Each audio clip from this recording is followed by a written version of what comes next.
podcast. I'm your host, Alexa Jo, or today called JoJo. JoJo for sure. And today I'm joined by a very special guest because you're somebody I've wanted to have on the podcast since before I even started buying equipment or anything like that. So this is Shaheer Faltas. I didn't know that. You didn't know that? No. Yeah. Well, of course. Cool. I mean, I think, did I tell you about kind of the goal of the podcast? You did, but I always can use a recap. Okay. Well, I just felt like I found a lot of meaning in life through travel, and I wanted to find ways to make it accessible to a lot of people. And I thought about what are some of my favorite things about traveling. And, you know, of course, money is an aspect for a lot of people, including myself, of course, when it comes to travel. But one of my favorite things about traveling is the people that I meet and how I just feel like I've met so many people that have amazing stories that I feel like everybody needs to know this person. And we became really close in our time when I was working for you guys and living with you guys, and came to see you both as family. You're my Hānai auntie and uncle. And here you are back with us. And here I am, yeah. Thanks so much for being on today. Thank you for having me. Taking the time to be here. And this is such a full circle moment, too, to be back on the Big Island after, you know, when I was here originally launching the blog, which was the first leg of the brand. And then here, this is going to be even before launching the podcast, but you're going to be a part of that, too. So, and I did that in your kitchen. It's an honor. I remember we were sitting at our kitchen island, and that was an exciting moment. Yeah. We had your folks on a Zoom call back on the mainland, or at least your mother, and I think your dad was actually staying with us. Mm-hmm. He was on the island, yeah. Yeah, that was fun. Yeah. We were proud of you. That was a big moment. And here we are. And here we are. And actually, I guess we didn't say where we are. We're on the Big Island of Hawaii. Right. And this is a really special, beautiful place that Shaheer and his wife Maria call home. And that became home to me when they welcomed me into theirs. So I feel like, where do we even start with you? Because I've learned so much from you and your wisdom. And I think that you're a really calm, stable presence that... Ask Maria about that.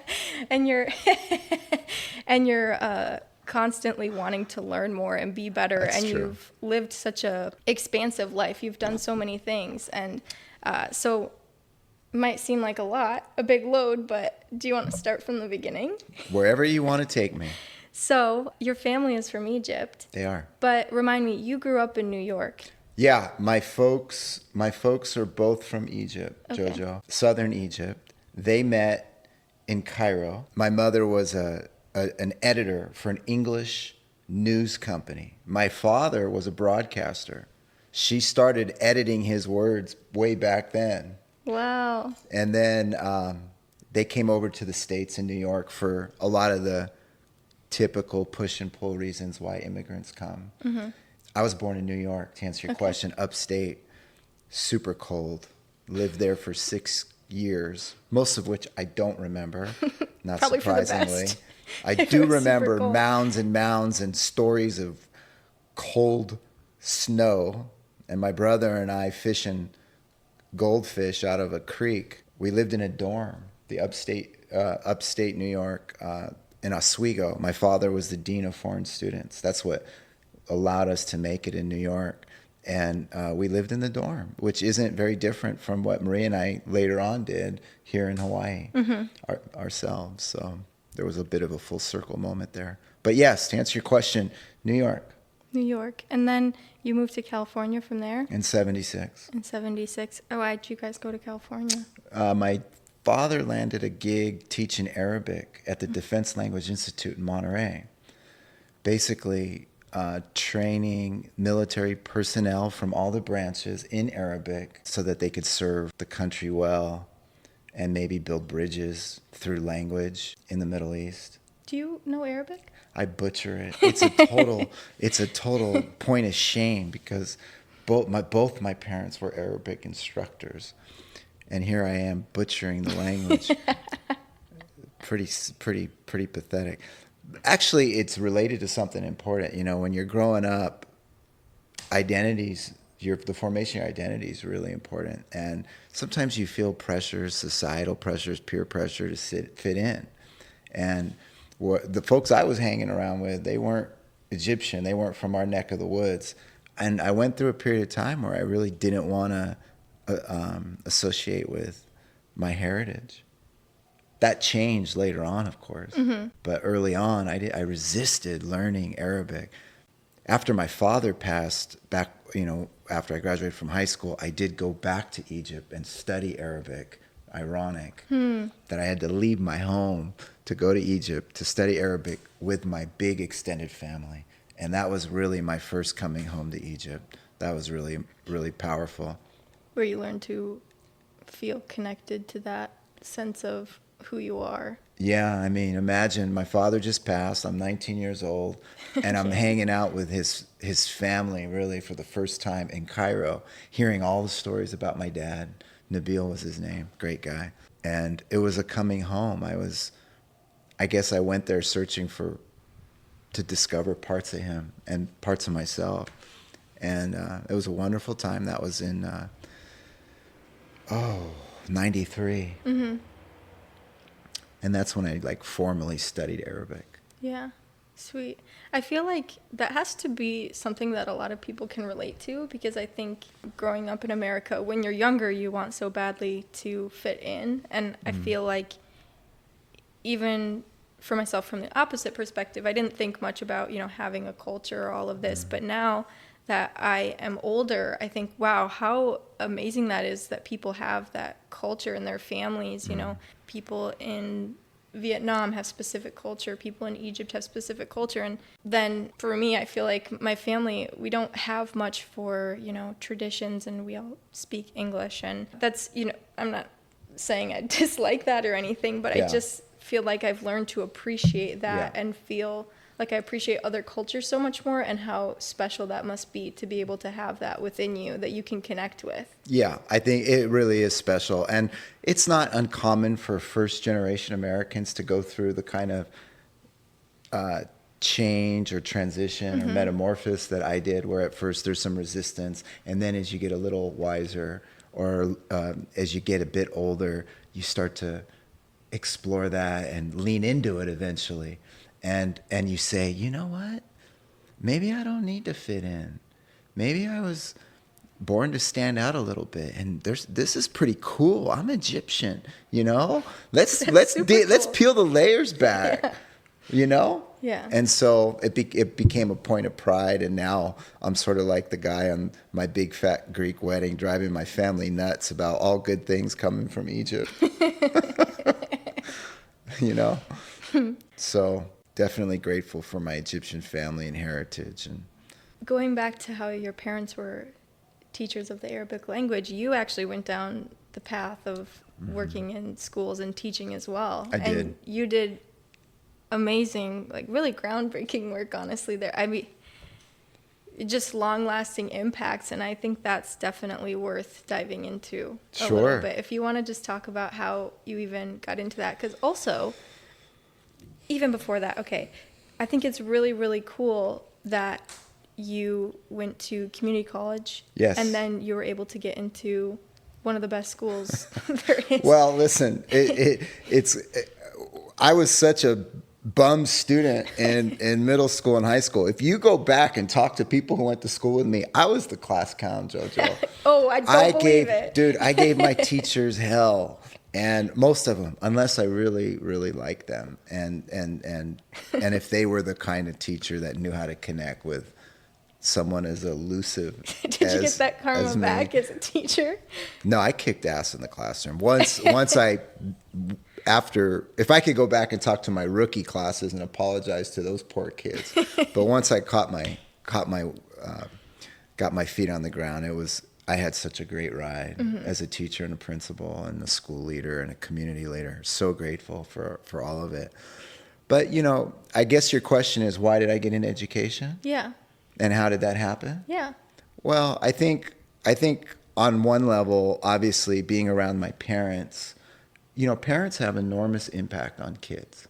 I know that's like an obvious statement, but parents often underestimate the power of their influence on their children. it's really easy to sort of forego that and to forget what our leadership means to our children. And so my folks gave back, and I saw them teaching, and that on one level obviously impacted me. But really, growing up, I wasn't the happiest kid, if I'm honest. I had some holes in my inner life that hurt. I yearned for connection. My dad loved me to death, but he was busy working. He was just doing the putting bread on the table, working 2 jobs, and I didn't always feel seen. And he did his best, and I love him for it. But I didn't feel seen at home, and I didn't have the worth that you want a young person to have. And so that led to all kinds of, joker behaviors in class and acting out and running the streets a little bit and getting into mischief and all that stuff, which I'm not going to talk about. But where I'm going is the yearning that I experienced to feel complete, worthy, and lovable is what really drove me to teach, because I could feel that in other people. I still can. It's one of my superpowers. It's like, it's a beautiful thing to be able to connect with another person and to understand them and to want it and to have the opportunity to help them. Mm-hmm. And that's really why I got into teaching. And I only knew the joy, I guess, from the pain that I carried at different times and at different levels as a human being, as a young person, that inspired me to teach.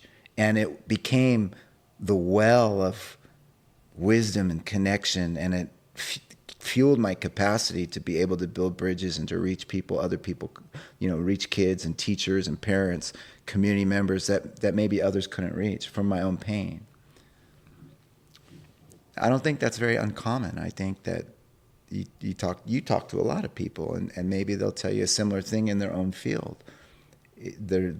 So that yearning led me to teach. And also, I had a passion for history and stories, and I became a history teacher. And I would be remiss if I didn't just thank all the amazing coaches and teachers that I had. I had some, not so great folks, but I had some amazing people who inspired me, looked out for me, and I wanted to be like them. So I knew back in high school that I was going to be a teacher.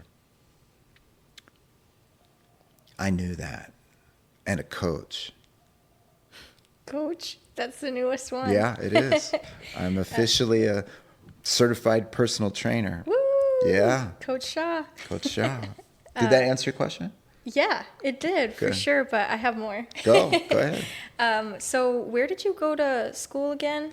Oh, back to that. So I didn't have any options. So out of high school, I barely brought a book home, JoJo, during high school. Yet you said you knew you wanted to So be a all my teacher. friends are looking around or going off to colleges or getting accepted, and I'm looking around my senior year, spring, going, dude, you better get your shit together. I think But I that's had one thing. a common thing for people. Well, yeah, I had football. And so I went to junior college, and I doubled down on, I said, okay, all right, you didn't get it done in high school scholastically, but you got another shot thanks to junior college. And I kicked ass at Cabrillo College, and I was a scholar athlete of the institution, and earned, scholarships, which I'm super grateful for, and became a really great, interested, engaged student and a leader on the football field. And so it was the sport of football and the camaraderie on the field, the coach's belief in me, that really inspired me to carry on playing and therefore to study in college because, the two went hand in hand. After Cabrillo, San Luis Obispo, Cal Poly, it was close to my home, which was important because Mom was now a widow. And oh, that's right. That's right about the time that you were going through all that. And then I'm really blessed because I went to high school with some amazing guys. We're super tight. 40 years later, we get together a few times a year. We have a thread on text. And there's some hilarious things being thrown around on text each week, basically. So anyhow, after Cabrillo College, I went on to Cal Poly, and then I did some graduate work at UCLA as well as at San Jose State in history and in leadership. I came a long way. I from the other side of the tracks, Watsonville High School, bars on the windows, Pajaro Middle School, 95% English language learners, mostly the hardworking children of migrant farm workers who pick the strawberries we all eat. So quite a journey that I'm grateful for. Oh, yeah. And then you were teaching in that same area? So I launched my teaching career in Compton, in the inner city of Los Angeles. Wow. I was a graduate student at UCLA in their PhD program in history. And I wanted to have real world impact. And I always had, if you talk to people who knew me way back when, and people who know me now, I got a heart for the underdog. It's just in me. It's who I am. And I felt called to teach in inner city. And so I did. I taught in the inner city of Los Angeles in Compton for a couple years. And like I said, if I could go back and apologize to those kids, I would, because those were not great. Those were the learning years for sure. You learn a lot in college, but you learn a lot right outside of it. Yes, you do. The first few years, it feels like, okay, I kind of feel prepared, but also, why am I allowed to do this? Like, did you feel kind of like, why am I allowed to be a teacher to these kids? Well, I guess you had a lot of school, though. How did I feel? Not so much, why am I allowed to do this, as how the hell am I going to pull this off? And what am I going to do tomorrow? Because it's 11 p.m. I have no idea what my lesson plan is going to be. I'm super tired, and the kid's throwing a chair across the wall or across the room, and I don't know what to do. So more kind of survival than anything else. Yeah. And what eventually was the push that made you leave that area in Compton? Well, a variety of things, but I got a great job opportunity close to home, teaching at-risk students at a place called Mount Toro High School, which was an alternative high school where kids landed when they didn't quite make it in the traditional system. So that was in Steinbeck territory, East Salinas, and so the draw of a good job with a great leader who became one of my mentors, John Bernardi, an Italian immigrant, he recruited me, and there was also a girl involved, so usually is. But there's one more thing. Okay. I'll say is I didn't feel all that successful and accomplished at my work in Los Angeles. And I felt some failure around it. And back then, I was super reluctant to talk about that. I didn't know how to talk, like a lot of folks, about their vulnerabilities and their failures. I had to cover it up. I didn't want anyone to see it. I thought it was just me. And I didn't talk to anyone about it. So I was struggling underneath the surface. On the surface, things looked good from the outside. But inside, I was challenged by feelings of inadequacy, not getting it done, not being a great teacher or a student at UCLA, what have you. So I guess why I'm mentioning this is it's normal to experience doubt. And it's normal to take some blows. But you can withstand those hits if you talk to people if you don't try to do it solo, if you surround yourself with go-to people, if you share the load, you could do amazing things. But we sometimes are conditioned, particularly I think as men, although maybe not so much anymore, but to hold it, to just grind, and we internalize a lot of this stuff without talking about it. And so now I know the opposite's true. Talk about it, you're relieved of the stress, you get great ideas from others and support, and you can kick ass. So that's why I mentioned, and that was a reason why I left Southern California as well. Mm-hmm. I thank you for talking about that, because that is definitely something that, yeah, definitely from a perspective of men, a lot of times are told to just keep going, just keep it locked in inside, more so than women, I feel like. But at the same time, I relate to that too, in trying to feel like, okay, I'm just gonna cover it up if I'm not kicking ass right now. And really, I hear you talk about your challenges all the time. To certain people. Yeah. Yeah. Because which is wise. You should be selective about that. I think maybe more so personally. Yeah. But professionally, I feel more like I hate seeming like I don't know what I'm doing. And so I really want to try and make that not be apparent, even though a lot of times I feel like I don't know what I'm doing. If I were to go back and talk to my younger self on that topic, I would say, Shaheer, Shaw, that's what my friends call me. It's okay, dude. Laugh about it. Yeah. Laugh about not being able to do something and give it a try. Because one of the things I did was I locked in on my teaching career and my leadership career, which were amazing, and my study of history, which was super, super cool. And I took a deep dive in all of that. But I didn't have as much courage to be curious about a ton of things. Now I'm trying to do a bunch of stuff. I'm trying to dance and be a nutrition coach and be a personal fitness coach and be a parent trainer and play chess and learn Italian. And I want to learn and do a lot of things, build something beautiful. Like one of our properties, Marie and I, have some artistic expression. I still hold back though, in spite of that list. And I don't always put myself out there because I don't want people to see the cracks.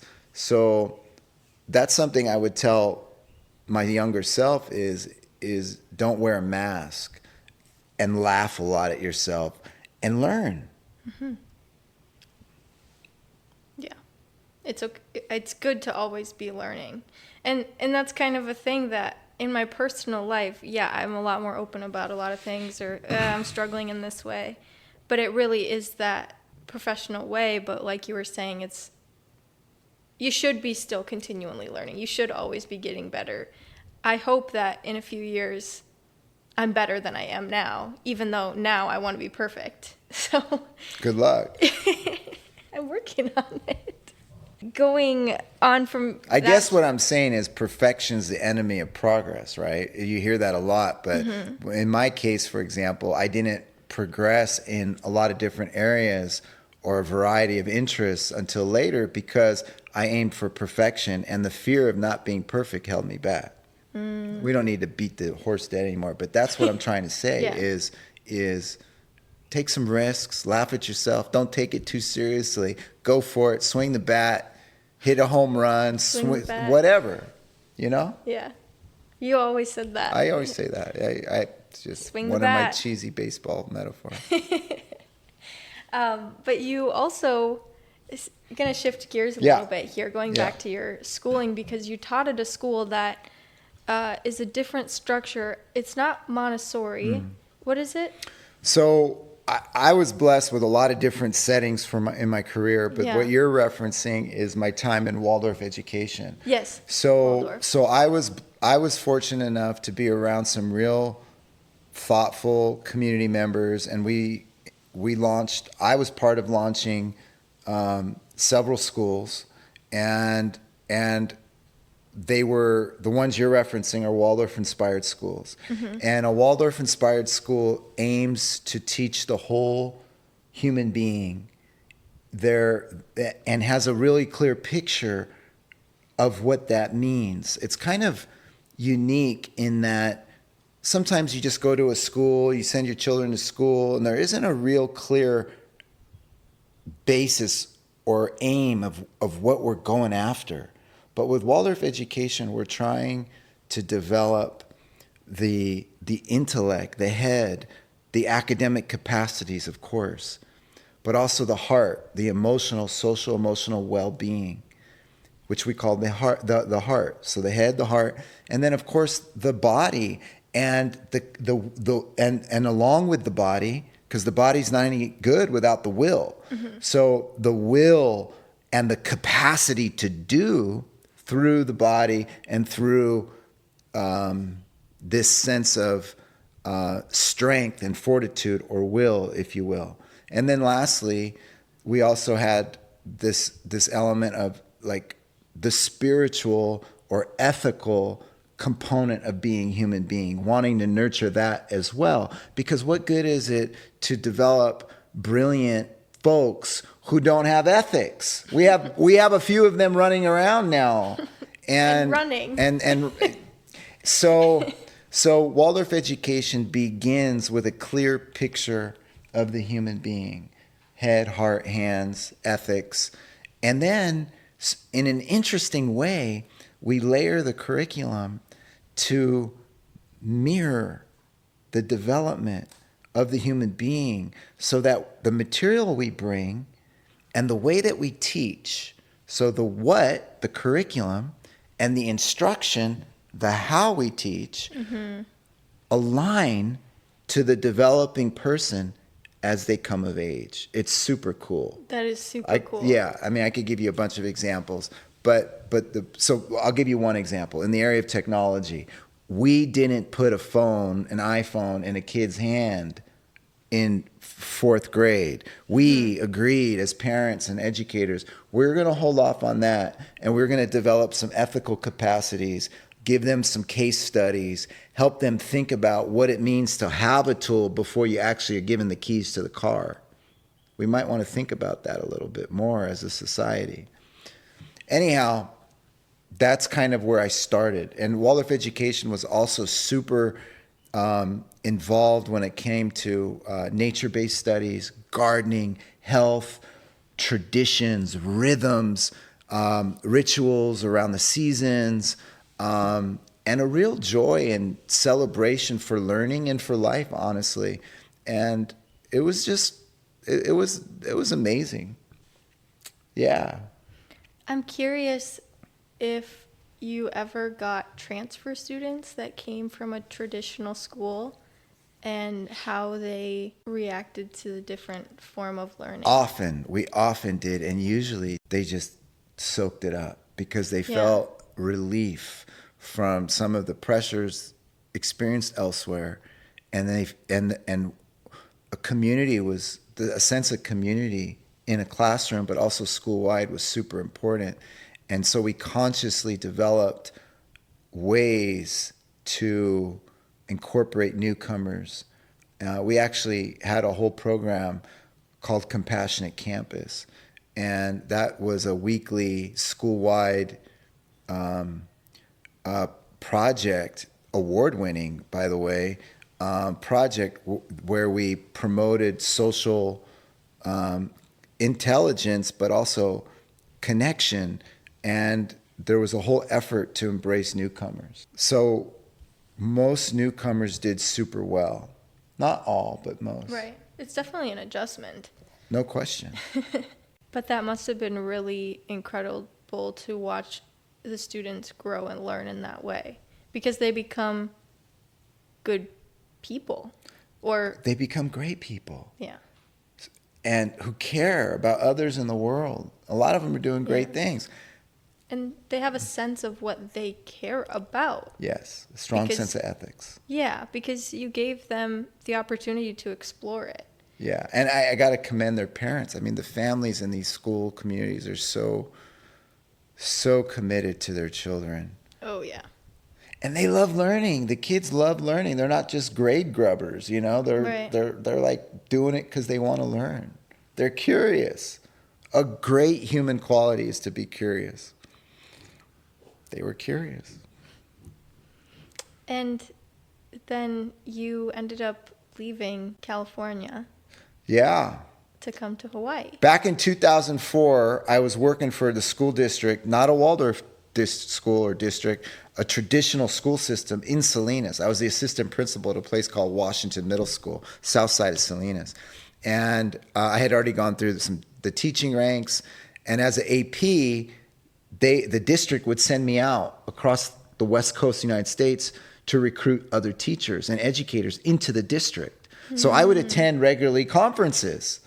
And I would meet these amazing educators, and my job was bring them home.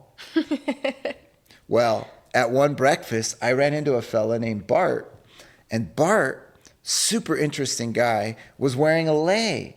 And I didn't travel a lot as a young person. I didn't know what a lei was, and we started talking. He started talking to me about Hawaii and the big island of Hawaii and his project to create the High School of the Pacific, which was a really cool endeavor with the mission of recruiting some of the most promising students from Pacific Island nations in the middle of Oceania, mostly from Micronesia, places like Chuuk, Palau, Yap, Pohnpei. Maybe many of the listeners haven't heard of some of these places.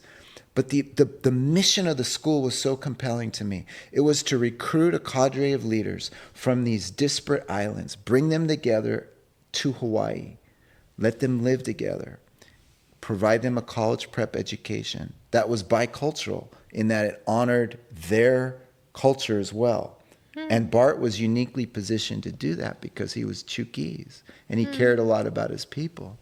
He needed an educational director who knew a lot about the school system and how to get a school accredited through the Western Association of Schools and Colleges, which is WASC, all these things. I happen to have some prior experience with that stuff. One thing leads to another. We're having dinner, and I get the feeling that Bart's going to offer me a job. So I go home to my hotel room, and I tell Maria, I say, hey, Maria, my wife, Maria, I say, hey, I'm supposed to be recruiting teachers here. And I think this dude is going to offer me a job in Hawaii. And the phone line got super quiet. You know, Maria. And she said, Shaheer, do not come home if you don't sign that contract. So, I can hear it coming out of her mouth. You better believe it. That was February of 2004. Okay. 20 years this year. By April of 2004, we had 3 or 4 garage sales. By May, we had sold most of our belongings. We came to the Big Island, Hawaii, sight unseen. We had access to the internet, of course, back then, but it was nothing like it is now. Right. So we had really no clue. And Marie and I could have done better due diligence. We didn't. We were just up for the adventure. I'm not surprised. I know, it's crazy. So we bring our 4-year-old daughter, Nui, here, sight unseen. We're coming in on Hawaii Island, and if any of you have flown into Kona, you know the lava fields are just black and it looks like the moon. And so we're coming over this lava field and I'm looking at Maria like, oh my God, what have we done? It looks like, because when you fly in over the lava fields, it really looks like there's nothing. Nothing. So next thing we know, we're greeted by the sweetest young people from Micronesia. Big smiles. And I could still see their faces now. And they take us to our new home up Malka, up the mountain, and we move into a dorm and we live with them. Maria's helping run the dorm with some other wonderful people. And I'm starting a new career in a new school from scratch with these colleagues. for the mission I told you about. So we took a risk, and here we are 20 years later.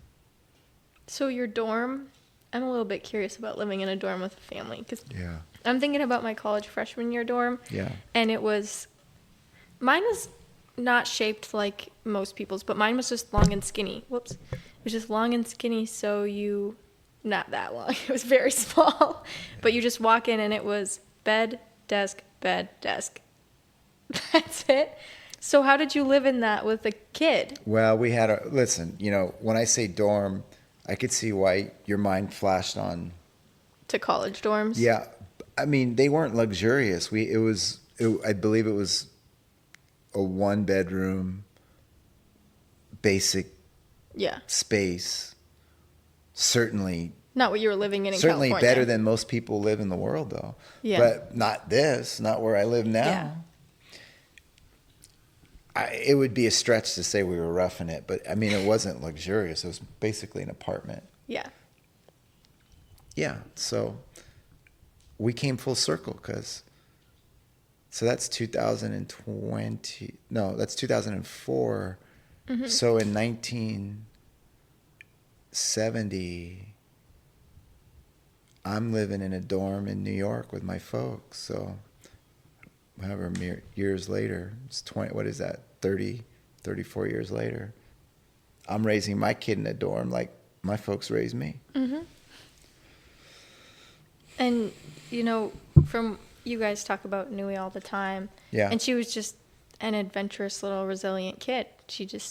Well, I have to give Maria a lot of credit there, and Nui. First of all, her hardwiring is pretty incredible. She is all those things and a lot more naturally without Maria and I having any influence. So that's probably allowed her to do well as she has in spite of Maria and me.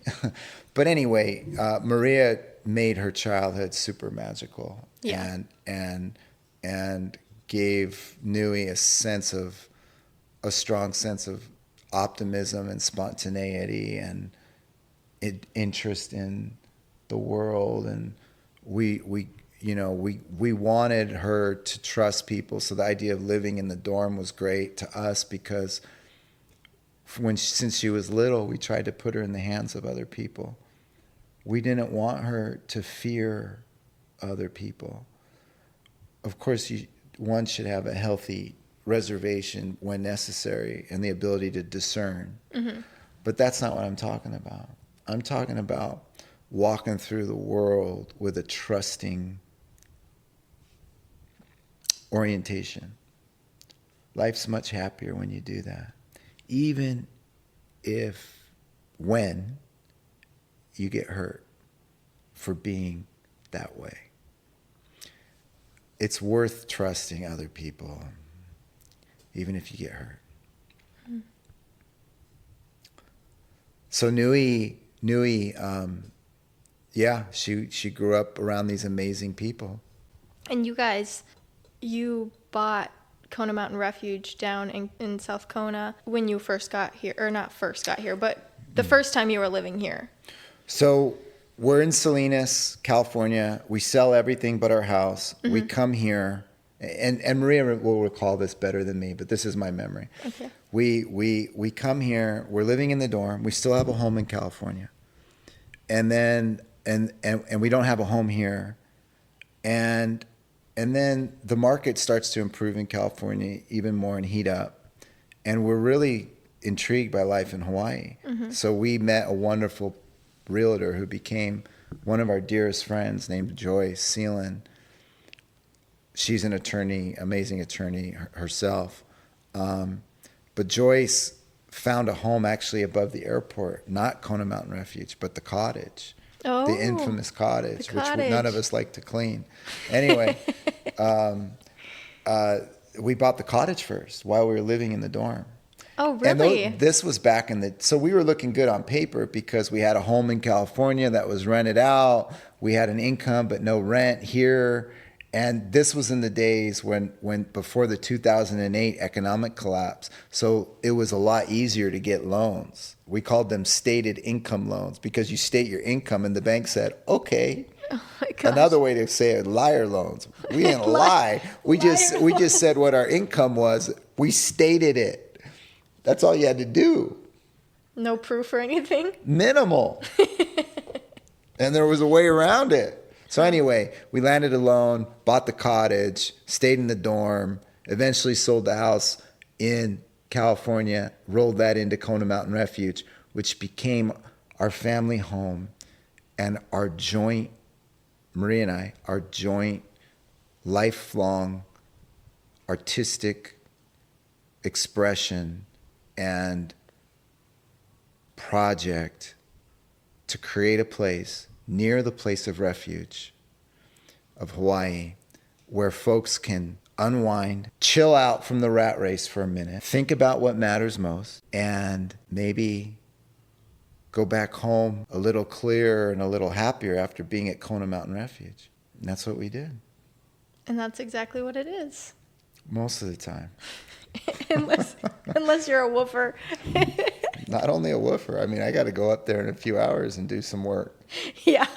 It's a beast, too. It's huge. And Kona Mountain Refuge is just this huge house that it had all those separate apartments when you bought it, right? Yes. So there's the main house, which is where your family lived. That's where I lived. And then these different apartments that are still connected to the main house. So you share walls, but they just have their own entrances. And so you guys did a really cool thing and made them vacation rentals. Well, actually, I got to give credit to the fellow we bought it from, a wonderful Chinese Hawaiian man named Dickie Choi. Dickie had the vision. He got all the permits, and he was doing vacation rentals before anyone really was doing it. And it was called the House of Choi back then. And so he made it all legit and inspired us. And again, I also have to give my parents credit here because when we moved out to California, the only way we were able to afford a home really was to buy a home, a small piece of property, very modest, with a second stream of income. So we didn't talk a lot about business growing up. I didn't come from a business savvy family. Mm-hmm. I didn't know anything about that stuff, and I still hardly know much relative to other people. But I saw that my folks bought a property with a couple streams of income, and Maria saw that too. And so that planted the seed and made us interested in Kona Mountain Refuge, as well as the cottage for that matter, because that has a permitted ohana. And so Joyce, our realtor, really guided us through that purchase and became a mentor for us as well. And that's what happened, is that we lived on property in the main home and shared a couple spaces with amazing people, both long-term and short-term, but depending on the year. Mm-hmm. And that's what happened. Yeah. And that's how that's how we know each other. That's right. Because it is kind of a random connection if you don't know. We suckered you into coming to help us out. I wouldn't say that. But my dream for many years had been to live in Hawaii, and so I wanted to try it out by doing a work exchange, get an idea for the feel of it, maybe meet some people through that, and then eventually I figured, from that I'd make friends, I'd move into an apartment, get a job on island, and that's how I would launch my life into Hawaii, was through starting with a work exchange. It was a safe way to move to Hawaii. Well, less risk involved because there wasn't as much commitment. Right. It was if it wasn't working out, if it ended up being too expensive, if this or that, I had 3 months. You were a rock star, and Maria and I conspired nearly daily to figure out, okay, how can we keep her longer? And you ended up staying 6 months and coming back. Is this your first time back since you left? Yeah. After your stint? Yeah. Okay. But I'll be back again, of course. Yes. But anyway, thank you for all that you did to help us. Well, thank you. I feel like it was just very mutually beneficial. It was amazing. And so basically the premise of the work was, and I found it on World Packers. I didn't just, right. I don't know how else you would find it, but there's a lot of different work exchange opportunities in Hawaii. There's a lot of people on farms. And that's why we call it Woofers, because Woof is a website that I don't think you were ever listed on there, were you? I don't think so. But it's just easier to say than your World Packer. I don't know. Right. The Workers. World Packer. Yeah.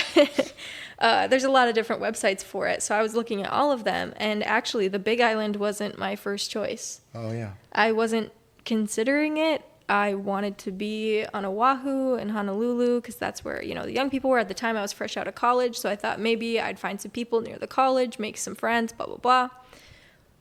But I didn't find any opportunities I liked there. And this one just seemed too good to be true. I saw the pictures of this beautiful place I was going to live.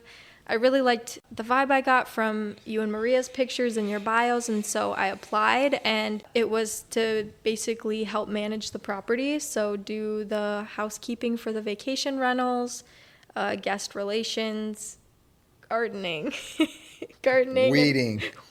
Weeding. I'll never forget my first, I think it might have been my first or second day. Grass, huh? It was my first or second day. It's like, all right, girls, we're going to go work outside today. So I'm like, I don't know. I had my little leggings and a tank top. And will you go in there and weed that? And I was like, you mean the jungle that you're pointing at? Literally the jungle. But I got in, I just found, you gave some rain boots. I got in there and I got to work, put my headphones in and listened to some music. It was raining hard. It was raining hard. And I was like, what did I sign up Yeah, we broke you in hard. And that's the thing. You will break us in hard. But at the same time, that morning, we went snorkeling at a really awesome place here. Yeah. And I remember diving in and I thought, holy crap, you can see this much. Like, it's just right here, right below the surface. I will not forget that first moment of diving in at Two-Step. It was so beautiful. Yeah. So just real quick on this idea of exchange. Oh, yeah. Real quick. Maria and I took it super seriously to when we host folks like you, young folks, willing to give us your time and your energy in exchange for a safe, quality, high quality place to be and an experience in Hawaii. We took that seriously, and we wanted you to have the best possible experience. And we truly appreciated the way you blessed us with your work, and we expected that. So there was a real mutual give and take where we recruited, usually the right fit, and in exchange for sharing your energy and resources and hard work, we felt obliged to take you all over the island and to show you the beaches and to get you out to the water each day, to share family meals, to do art, to go to music, to go out to eat. And we got so much out of that. And first of all, we wouldn't have been able to afford at that point to hire outside help regularly. And so young people like you were the catalyst for our business and allowed us to grow. And then, but more than that, it was inspiring to be around you and other young people, not all, but most, and to feel the youthful energy and to be around the creativity and the passion. Maria and I got so much out of that. Yeah. It was cool. And basically, I also didn't make this clear. The work exchange is typically with those things, with anywhere that you do a work exchange, typically it's that you get in exchange for your work, I would highly recommend that you set specific expectations before you go, because I know some people do get screwed or just show up and they're living in a tent or this or that. And I was very, very fortunate. I had my own room in a really beautiful home in Hawaii, and that was the exchange, was my accommodation. And that's the baseline exchange, but then on top of it, we did so much more because we became friends. Yeah. And so it was a lot of actually spending a lot of time together. And of course, when Maria and Shaheer would go swimming in the morning, they'd bring us, and then eventually I did end up renting a car because you really do need a car here. And so that was a big game changer too. But treated it like a job interview. You because it is. And I think sometimes because people aren't necessarily getting, this paycheck distributed into their account, they don't always see a work exchange as a job, but it is because, I think about how much rent is in Hawaii, and it's crazy. And so that's where sometimes maybe people don't get the best from their work exchange, is if they don't treat it truly like a job and try to get everything out of it that they can. It's really a way to walk through life. It's symbolic of that, really. It's when you engage a partnership or when you're a part of a team, it's so rewarding to dig deep, give what you got, and to leave it all out there. Mm-hmm. And to have integrity, do what you say you're going to do. Not that I always have done this, right? but the idea is, we're in it.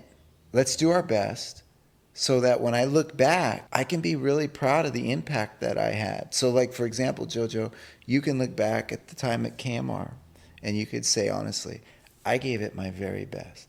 And you know what kind of residue that leaves? Do you know what kind of gratitude that instills in others around you? And it creates also a forward momentum for the next thing. So when you give your best at something, there are so many tangible and hidden rewards that come along with it.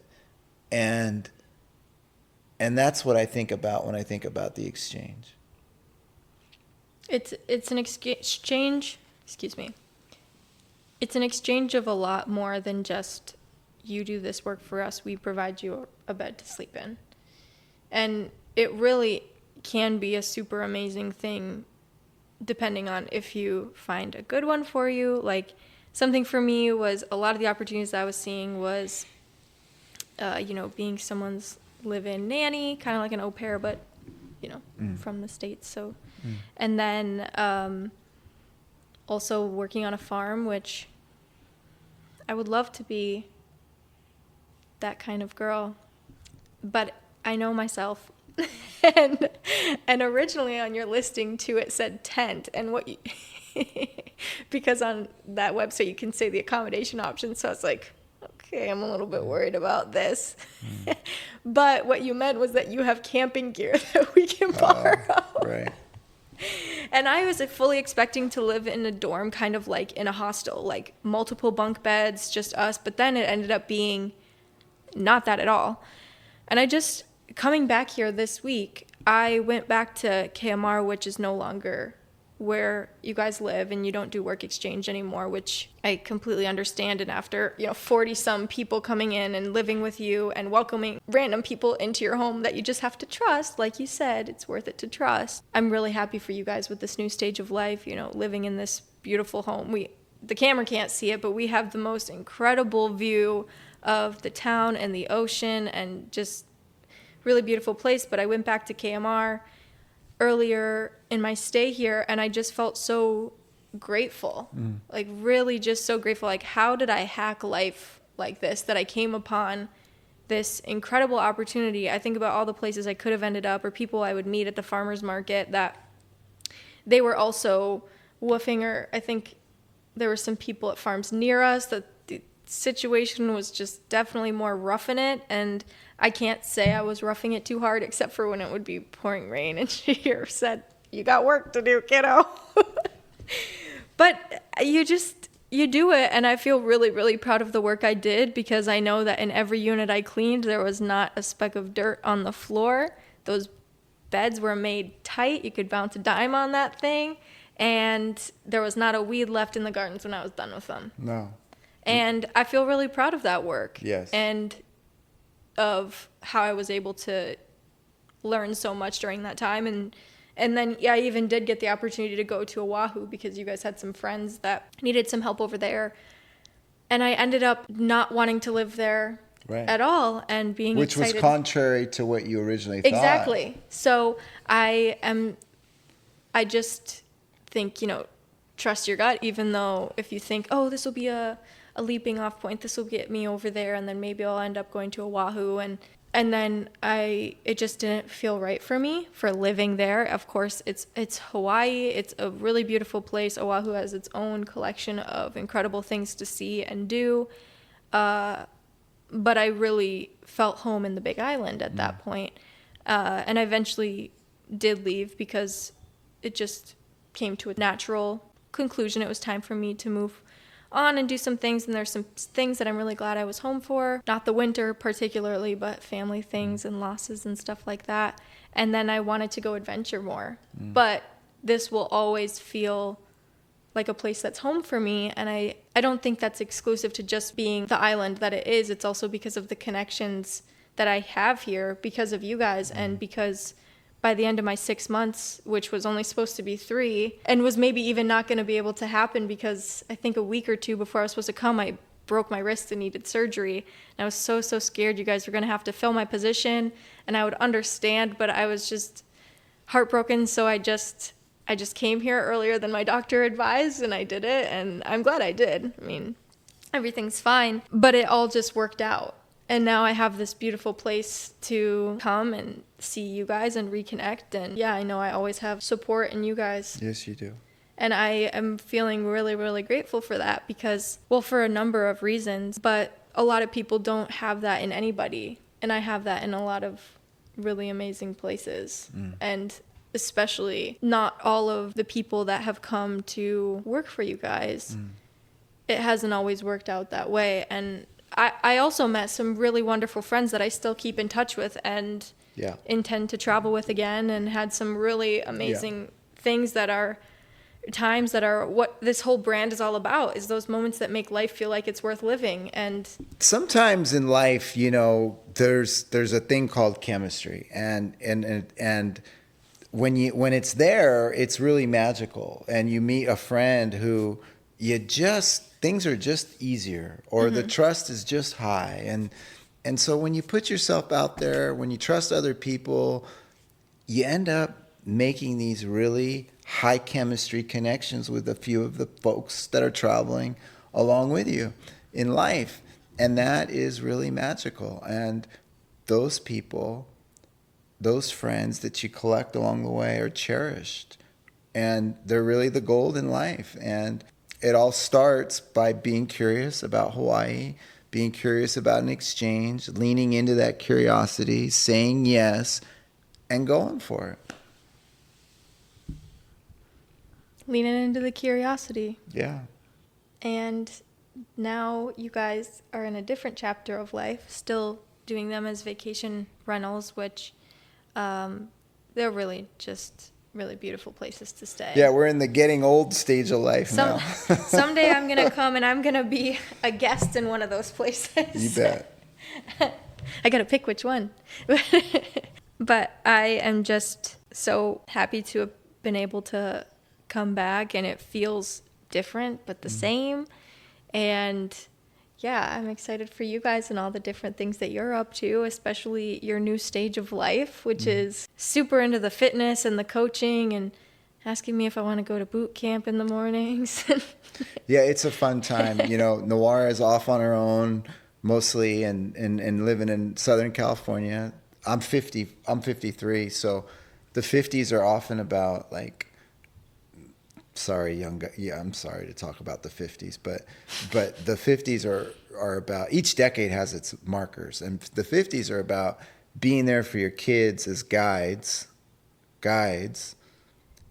not governors, not even really gardeners looking out, but guides, right? You go from governor to gardener to guide. And we're guides now for Noara. And then the 50s is also about, you know, taking care of the folks, the older folks, your parents. And so that's the stage we're at. We're really grateful for the family, for the parents that we've had. Joe, Maria's father, is living here in Hawaii at KMR. I'm in very frequent touch with my mother, who gave me, you know, so many opportunities. And we're giving back to both of them now, as well as Maria's mother, who's in Oregon in a memory care facility. So Maria's launched her career as a lawyer, and I'm I've stepped away from education a few years now, and I'm diving deeper into coaching in a variety of realms. And so it's an exciting time. It's a time of, this is the year 2024, and my theme for the year is the full engagement, because I'm hoping to really engage life, and also part of my theme is surrender, because there's a few things I need to surrender as well, let go of. But my theme of the year is full engagement and surrender, and I'm excited to see what unfolds. I'm excited to see that's where we're at. Well, thanks so much for your time today, Shaheer, and for being on the podcast. Thanks for having me. I'm so happy that you're going to be a part of this next launch of the brand as well. I'm excited. I'm excited to see where things go, and hope I'd love to come back, and I'll be following your progress.